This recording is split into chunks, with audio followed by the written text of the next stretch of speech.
Oke, sekarang kita akan melanjutkan mengenai kelarutan dan hasil kali kelarutan. Kemarin kita sudah belajar tentang apa itu kelarutan. Jadi kelarutan itu merupakan jumlah maksimum suatu zat terlarut yang dapat larut dalam suatu pelarut. Itu namanya kelarutan yang disimbolkan dengan S. Nah, kita tiap menghitung kelarutan berarti kita menghitung konsentrasinya, ya kan? Karena lambangnya molaritas atau mol per liter.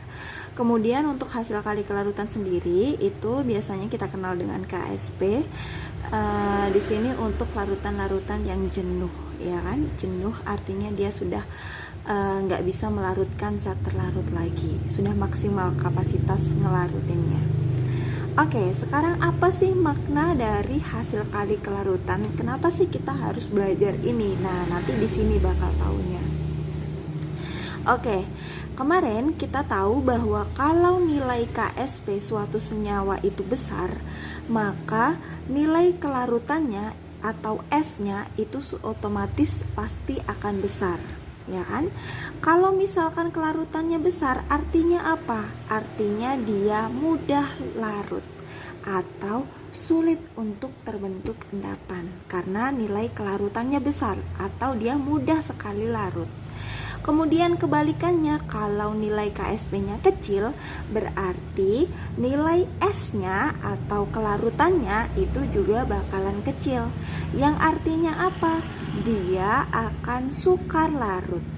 Karena kelarutannya kecil, maka dia pasti akan mudah untuk mengendap gitu. Kalau kita bandingkan dengan nilai KSP yang besar gitu. Jadi nilai KSP dari suatu zat itu bisa digunakan untuk menentukan dia mudah atau tidaknya terbentuk endapan gitu. Kalau nilai KSP-nya semakin besar, maka dia semakin susah untuk mengendap. Begitu juga dengan sebaliknya.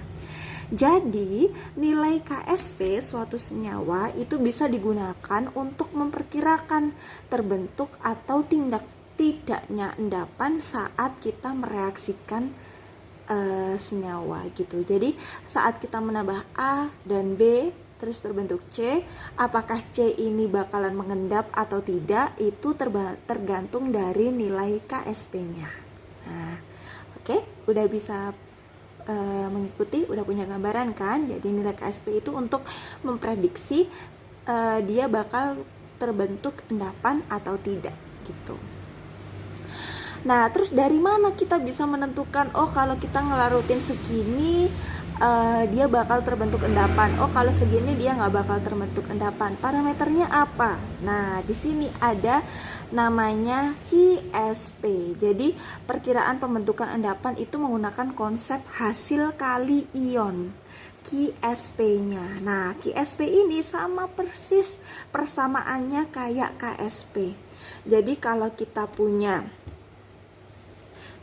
senyawa AMBN, terus di sini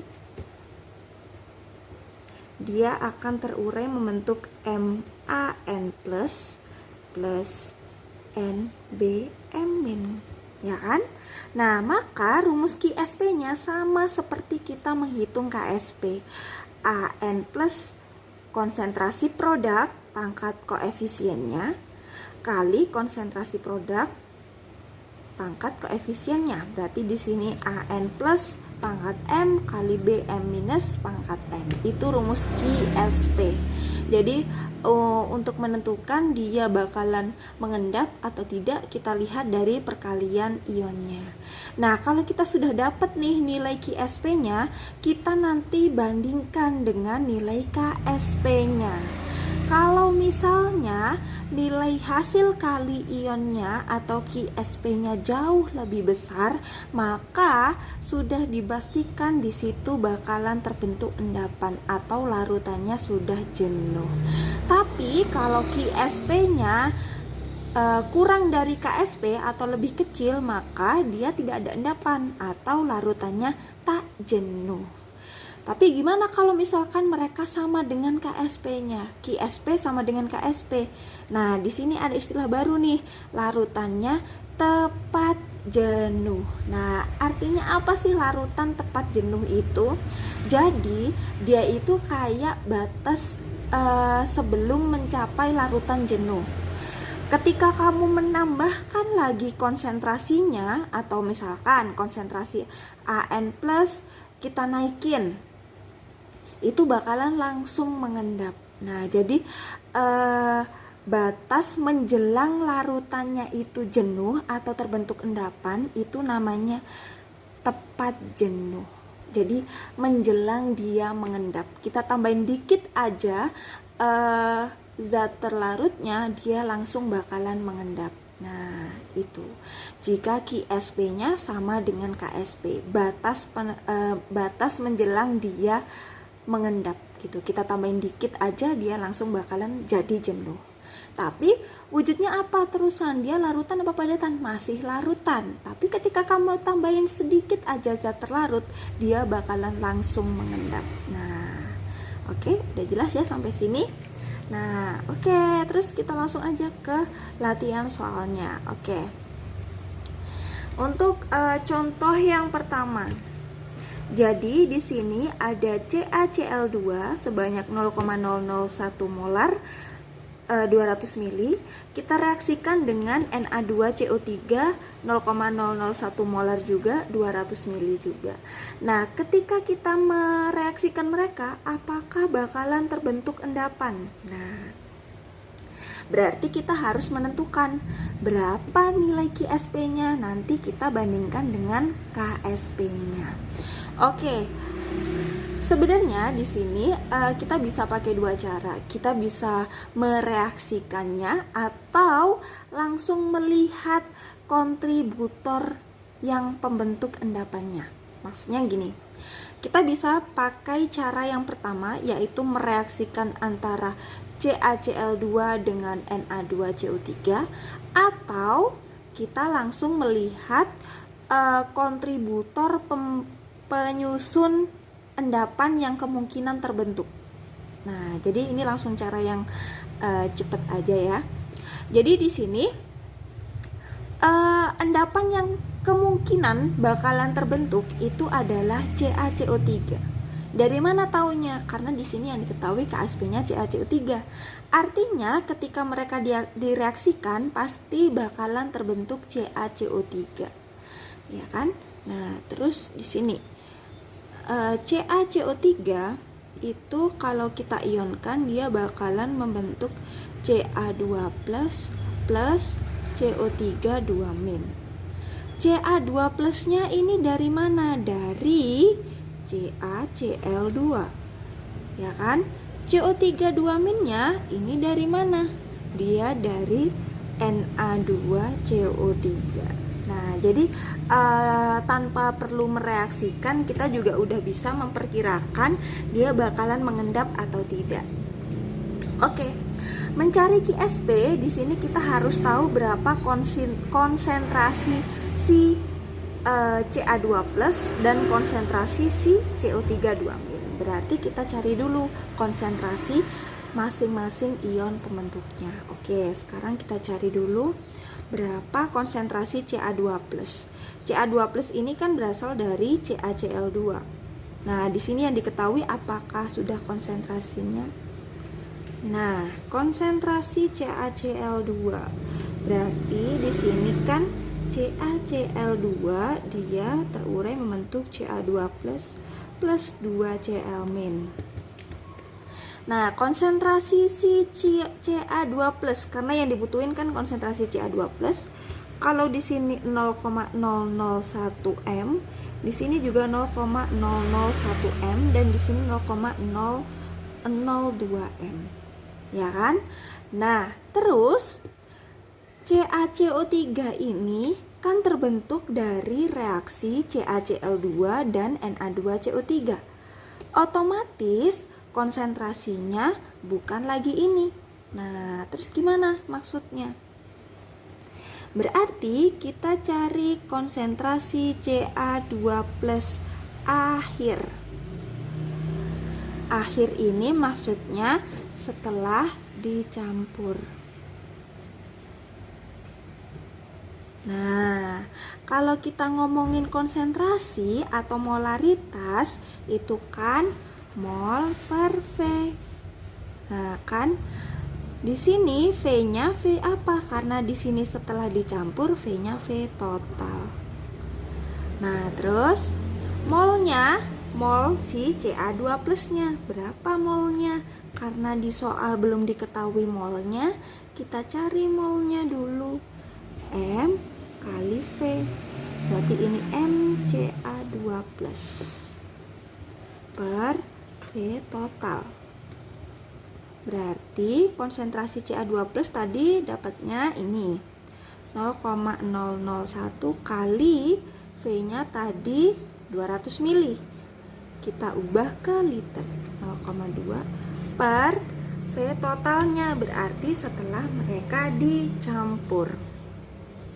200 tambah 200 berarti 400. Berarti di sini 0,4. Berarti dapatnya berapa nih?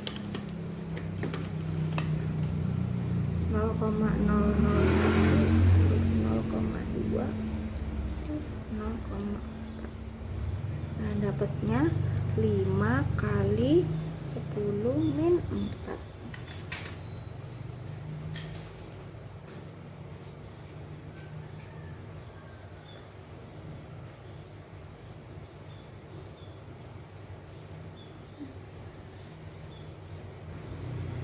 Oke, udah dapat konsentrasi Ca2+. Nah, terus di sini CaCO3 kan ada selain Ca2+, ada CO3 2-. Berarti kita juga dengan step yang sama kita cari CO3 2-nya. CO3 2- kan dari Na2CO3. Na2CO3 dia bakal membentuk 2Na plus CO3 2-. Berarti di sini tadi molaritasnya sama 0,001, 0,002, 0,001. Yang dipakai kan yang ini kan, kotakin. Nah, ini molaritasnya. Berarti kita juga harus mencari konsentrasi akhir dari CO3 2- akhir. Berarti ya sama, mol per V total.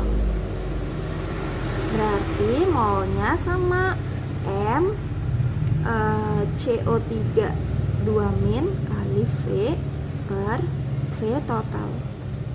Berarti di sini M-nya 0,001 kali V-nya 0,2 per V totalnya 0,4. Ya kan? Hasilnya sama, 5 kali 10 min 4. Nah, kita udah dapet nih konsentrasi kation atau ion-ion penyusun si CaCO3. Berarti kita udah bisa langsung menghitung nilai QSP-nya atau hasil kali ionnya. Oke, berarti QSP CaCO3 berarti konsentrasi Ca2 plus kali tadi konsentrasi CO3 2-. Ini dari tadi ya, reaksi pengionannya di awal kan sudah dituliskan pengionannya seperti apa. Ca2 plusnya 5 kali 10 min 4 kali 5 kali 10 min 4. Nah, sudah, berarti tinggal 25 kali 10 min 8. Nah, kita udah dapat nih nilai QSP-nya. Kita bandingin sama nilai KSP-nya. KSP-nya 5 kali 10 min 9. Tulis. Di sini KSP-nya 5 kali 10 min 9. Berarti gede mana? Gede QSP-nya. QSP lebih besar dari KSP. Berarti dia bakalan mengendap. Nah, oke, sudah. Jadi kita bandingin dengan nilai KSP-nya ya. Nilai KSP-nya dihitung dari konsentrasi ion-ion penyusun endapannya. Ya, jadi diperoleh konsentrasi masing-masing ionnya. Ingat, volume yang dipakai itu adalah volume akhir karena CaCl2 sudah direaksikan dengan Na2CO3. Oke, sudah selesai. Bisa dipahami kan? Oke, kita lanjut ke soal nomor 2. Jadi di sini terdapat larutan yang mengandung ion-ion Pb2+, Fe2+, Cu2+, dan Cd2+. Jadi campuran ion-ion seperti itu. Konsentrasinya 10⁻⁴ molar. Lalu kita campur dengan 1 liter larutan Na2S 10⁻⁴ molar. Jadi kita masukkan larutan Na2S ke dalam larutan yang mengandung ion-ion ini tadi. Lalu kita diminta untuk memprediksi ion mana sajakah yang akan mengendap. Jadi ketika Pb2+ bereaksi dengan Na2S, yang tadi kan kita masukkan, dia akan membentuk PbS. Begitu juga dengan Fe2+, di situ tadi larutannya kan kita tambahkan Na2S, Fe2+ juga akan membentuk FeS. Begitu juga dengan Cu2+ dan Cd2+. Lalu kita diminta untuk memprediksi apakah terbentuk endapan PbS, CdS, Cus, dan FeS. Kita bandingkan dengan nilai Ksp-nya. Nah, berarti untuk memprediksi pengendapan, kalau dia mengendap atau terbentuk endapan,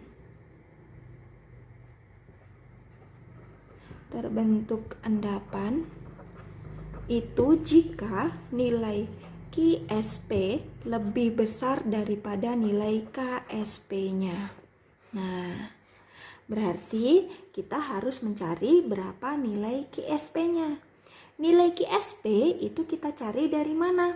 Qsp kita cari dari konsentrasi kation, anion, penyusun endapannya. Nah, di sini kan konteksnya Pb2+ bereaksi dengan S2-, berarti Pb2+ sebagai kation dan S2- sebagai anionnya. Kita cari konsentrasinya itu berapa untuk menghitung nilai Qsp-nya. Nah, berarti di sini kita cari konsentrasi Pb2+. Ya kan?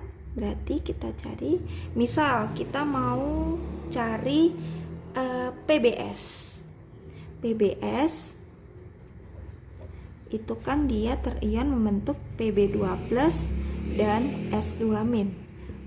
Nah, Qsp itu kan berarti konsentrasi Pb2+ dikali konsentrasi S2-.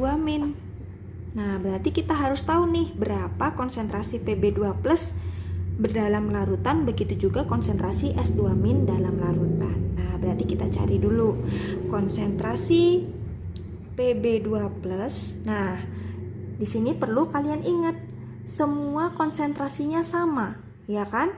10⁻⁴. Berarti di sini bisa saya tulis konsentrasi Pb2+ itu sama dengan konsentrasi Fe2+ dan sama dengan konsentrasi Cu2+ dan sama dengan konsentrasi Cd2+.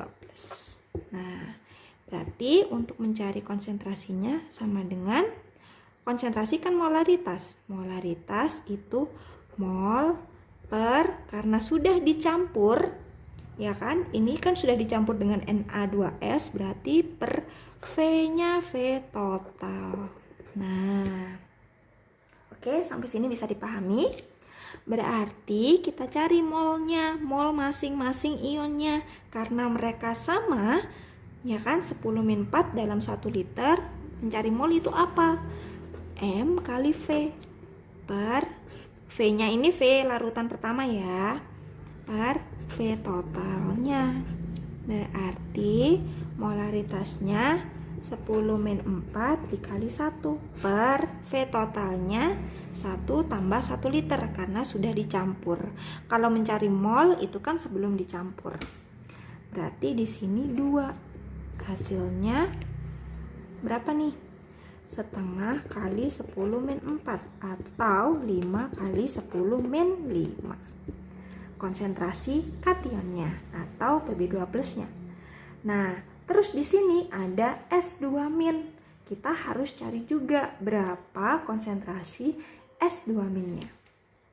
Kita bawahin. Oke. Berarti di sini kita cari berapa konsentrasi S2-. Dari mana S2- ini tadi? Kan di sini di soal yang disediakan bukan konsentrasi S2-, tapi Na2S. Maka kita mencari konsentrasi S2- dari Na2S.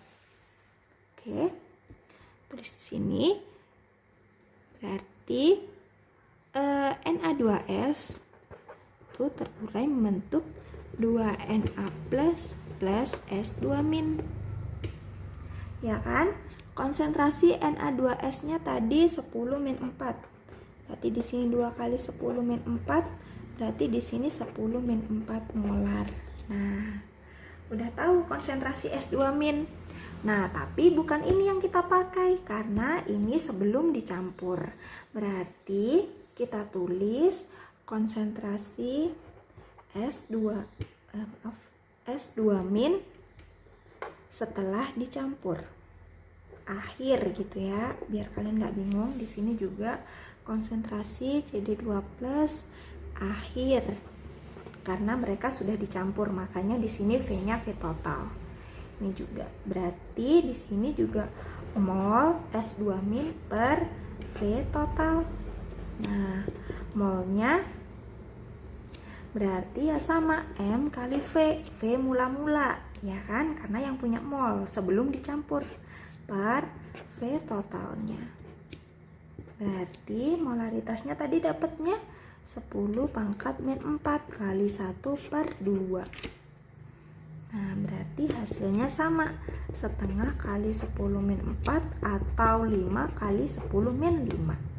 Kita udah dapet nih konsentrasi S2- setelah pencampuran dan konsentrasi kationnya Pb2+, Fe2+, Cu2+, dan Cd2+ setelah pencampuran. Baru kita bisa menghitung HSP-nya. Nah, berarti di sini kita tinggal masukin untuk pembuktian dia mengendap atau tidak. Pb2+ tadi dapatnya 5 kali 10⁻⁵. S2- setelah pencampuran juga 5 kali 10⁻⁵. Berarti dapatnya 25 kali 10⁻⁻. Nah, kita bandingkan nih dengan nilai KSP-nya. KSP PBS-nya sebesar 8 kali 10⁻28. Berarti jika dibandingkan dengan nilai KSP-nya, nilai KSP lebih besar daripada KSP, maka PBS itu akan mengendap. Nah, sudah, berarti kita sudah bisa memperkirakan untuk kation-kation yang lain, mereka mengendap atau tidak dari konsentrasi kationnya dikali konsentrasi anion. Ingat, ini konsentrasinya setelah dicampur ya. Jadi volumenya yang dipakai volume total. Kalau kalian mencari molnya, itu berarti pakai yang mula-mula sebelum dicampur. Kalau konsentrasi akhir yang dipakai untuk menghitung QSP itu setelah dicampur, karena udah terbentuk PBS. Oke, sampai sini bisa dipahami? Oke, yang lainnya bisa kalian lanjutkan sendiri. Oke, kita lanjut ke soal nomor 3. Jadi di sini ada larutan yang di dalamnya itu terdapat ion-ion Mg2+ dan Mn2+, yang konsentrasi masing-masing itu 0,1 m. Kemudian kita ingin memisahkan kedua ion ini dengan cara menaikkan pH larutan dengan menambah NH3 atau yang nantinya akan berubah menjadi NH4OH ketika dimasukkan ke dalam larutannya karena sudah bereaksi dengan H2O. Kira-kira pH yang dibutuhkan supaya kedua ion ini bisa terpisah itu berapa? Jadi, karena kita di sini menggunakan prinsip kelarutan dan hasil kali kelarutan, nilai KSP-nya juga sudah diketahui, ya kan? Dari nilai KSP ini kita bisa menentukan siapa yang harus kita endapkan. Ion Mg2+-nya kah untuk membentuk endapan MgOH2 atau ion Mn2+ nya yang akan mengendap sebagai MnOH2. Nah, jadi di sini kita harus milih siapa yang harus mengendap di antara mereka berdua supaya mereka bisa terpisah. Nah, pertama kita analisis dulu nilai KSP-nya. Jadi KSP si MgOH2 itu kan sebesar 1,8 kali 10⁻11. Sedangkan KSP MnOH2 itu sebesar 1,9 kali 10⁻13. Nah, dari nilai KSP ini kita bisa memilih siapa yang harus kita endapkan. Jadi kalau misalkan kita bandingkan nilai KSP di antara mereka, KSP MgOH2 itu jauh lebih besar. Kalau KSP-nya besar, maka dia mudah larut. Ya kan? Karena nilai S-nya juga besar. Kalau KSP-nya besar, otomatis nilai kelarutannya juga besar. Sedangkan MnOH2 ini nilai KSP-nya lebih kecil. Maka dia akan sukar larut atau kelarutannya kecil sehingga dia akan lebih mudah mengendap. Nah, lebih mudah mengendap dibanding dengan MgOH2, dilihat dari nilai KSP-nya. Nah, sekarang kita harus memilih siapa yang harus mengendap kalau begitu. Oke, kita geser dulu. Nah, jadi pertama, jika MgOH2 yang harus mengendap atau yang kita endapkan, kita lihat MgOH2 nilai KSP-nya lebih besar sehingga dia lebih mudah larut. Berarti kalau MgOH2 ini kita pilih sebagai endapannya atau yang harus kita endapkan, maka kalau MgOH2 mengendap, maka MnOH2 pasti mengendap. Ya kan? Karena MnOH2 punya kelarutan yang lebih kecil dibanding MgOH2. Jadi kalau MgOH2-nya ini mengendap, maka sudah dipastikan MnOH2 yang kelarutannya lebih kecil pasti mengendap. Nah, berarti kalau kita memilih MgOH2-nya mengendap, Mn juga pasti ikut mengendap.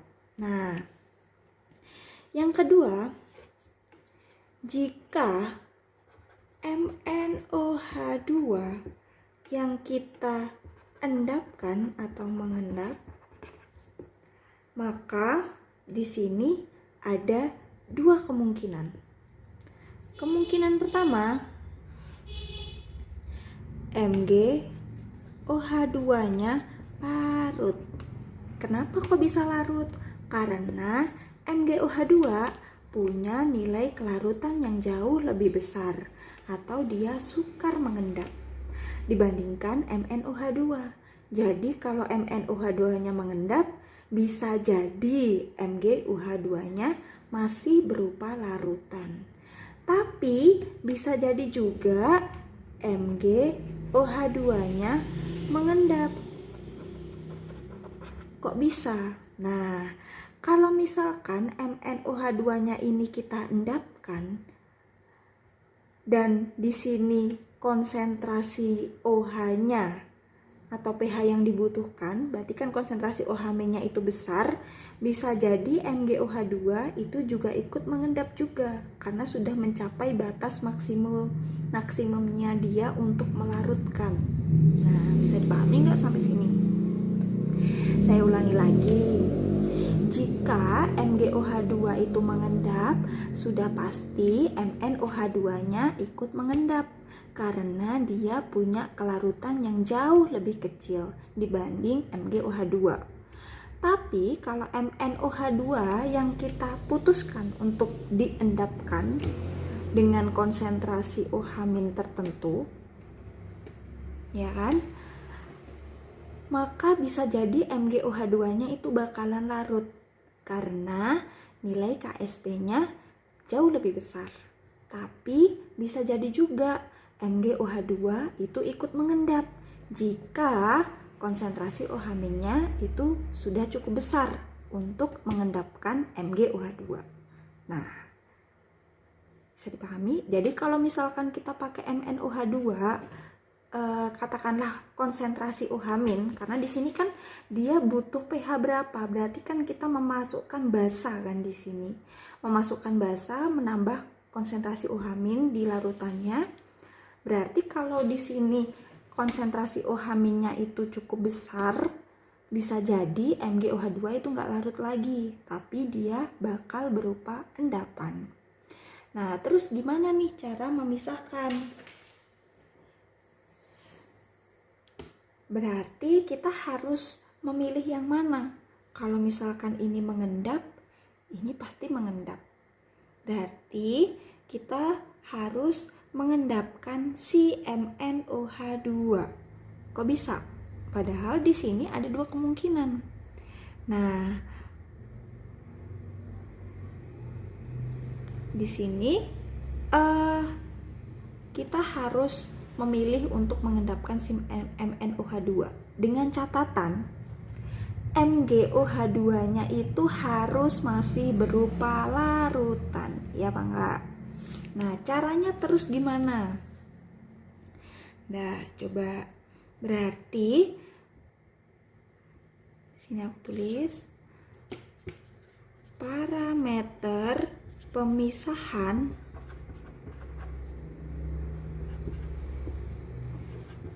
yang diendapkan itu MnOH2 karena kelarutannya lebih kecil, dengan catatan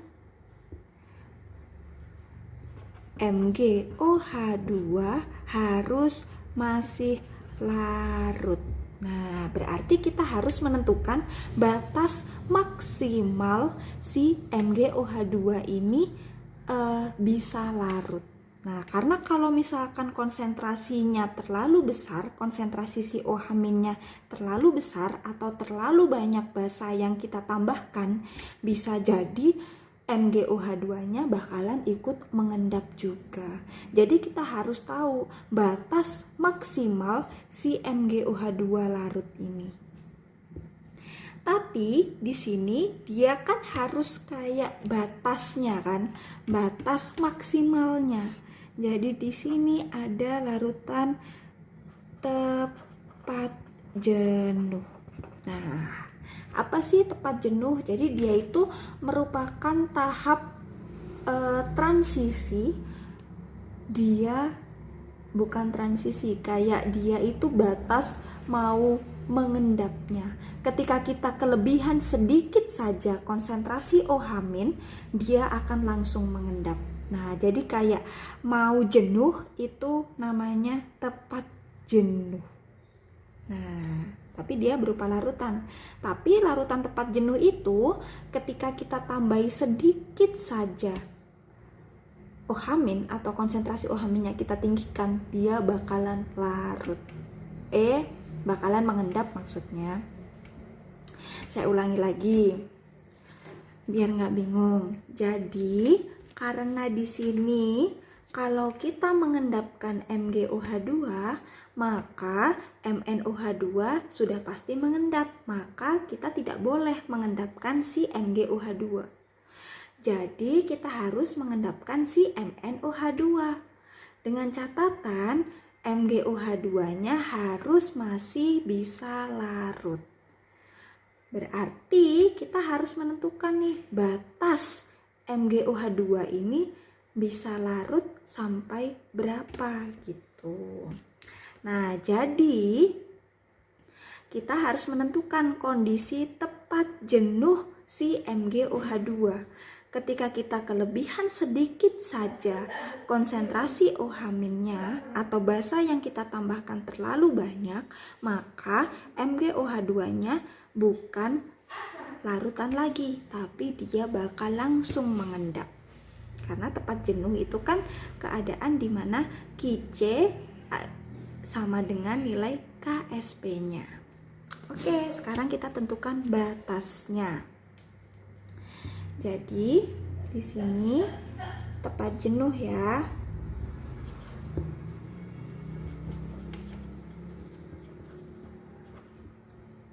Jenuh itu Ksp. Nah, MgOH2 dia terurai menjadi Mg2+ plus 2OH-. Nah, di situ sudah diketahui konsentrasi Mg2+ itu sebesar 0,1. Nah, maka kita bisa cari nih, kita harus nambahin basa seberapa banyak supaya kita tahu batas maksimum dari si MgOH2 bisa larut. Berarti di sini Ksp karena kondisinya tepat jenuh, berarti di sini konsentrasi Mg2+ kali konsentrasi OH- pangkat koefisiennya sama dengan nilai Ksp-nya. Di sini Mg2+-nya sebesar 0,1, lalu OH-nya sama dengan Ksp-nya sebesar 1,8 kali 10-11.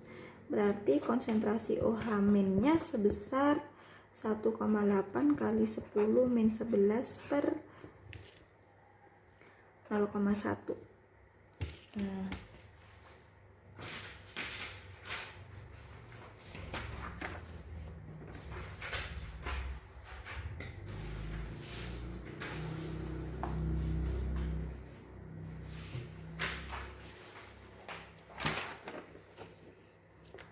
oke, lanjutkan. Berarti di sini hasilnya sama dengan 1,8 kali 10-10. Kita udah dapat konsentrasi OH-. Berarti oke, ini konsentrasi OH- kuadrat. Berarti konsentrasi OH- saja akar 1,8 kali 10-10 itu hasilnya sebesar 1,34 kali 10-5. Berarti dengan konsentrasi OH- segini dia mencapai kondisi tepat jenuh. Kalau konsentrasinya kurang dari ini dia larut. Tapi kalau lebih dari ini konsentrasi OH- yang kita tambahkan dia akan mengendap. Nah, bisa dipahami karena pasti nilai Ksp-nya jauh lebih besar daripada Ksp-nya. Nah, sudah. Berarti kalau OH-nya segini, berarti POH sama dengan min log konsentrasi OH-. Berarti min log 1,34 kali 10-5 itu hasilnya 5 min log 1,34 sama dengan 4,87. Berarti ini POH-nya. Untuk pH-nya berarti 14 kurangi 4,87 sama dengan 9,13. Nah, berarti ini pH maksimum si MgOH2 bisa larut. Kalau lebih dari ini dia pasti bakalan mengendap. Nah, sekarang kita harus ngecek apakah pada pH ini si MnOH2 itu sudah mengendap. Nah, cara ngeceknya gimana? Berarti kita tulis dulu si MnOH2 terurai membentuk Mn2+ plus 2OH-. Nah, terus di situ sudah diketahui konsentrasi Mn2+-nya sebesar 0,1. Kita tulis nih Ksp-nya, kita buktikan apakah pada pH sekian si MnOH2 itu sudah mengendap. Nah, berarti di sini Mn2+ kali OH- kuadrat. Ini nilai Ksp ya. sudah. Berarti di sini kita masukkan 0,1. Konsentrasi OH- tadi kita dapatnya 1,34 kali 10 min 5. 5 kuadrat, berarti di sini 0,1 kali ini tadi dihitung dapatnya 1,8 kali 10 min 10. Berarti total QSP-nya 1,8 kali 10 min 11. Nah, kita lihat nilai KSP-nya si MnOH tadi berapa? Si MnOH2 nilai KSP-nya 1,9 kali 10 min 13. Terus kita bandingkan dengan ini. Berarti KSP-nya MnOH2 itu sebesar 1,9 kali 10 min 13. Nah, berarti nilai HSP lebih besar daripada KSP, berarti si MnOH2 sudah mengendap. Nah, ini jadi pH efektif untuk memisahkan ion Mn2+ dan Mg2+ dari campurannya itu adalah pH 9,13, di mana pada pH ini MgOH2 itu belum mengendap dan MnOH2 itu sudah mengendap. Pada kondisi 9,13 pH larutannya, si MgOH2 itu dalam kondisi tepat jenuh. Jika pH-nya kita naikkan lagi, maka si MgOH2 juga bakalan ikut mengendap. Oke, bisa dipahami sampai sini? Terima kasih.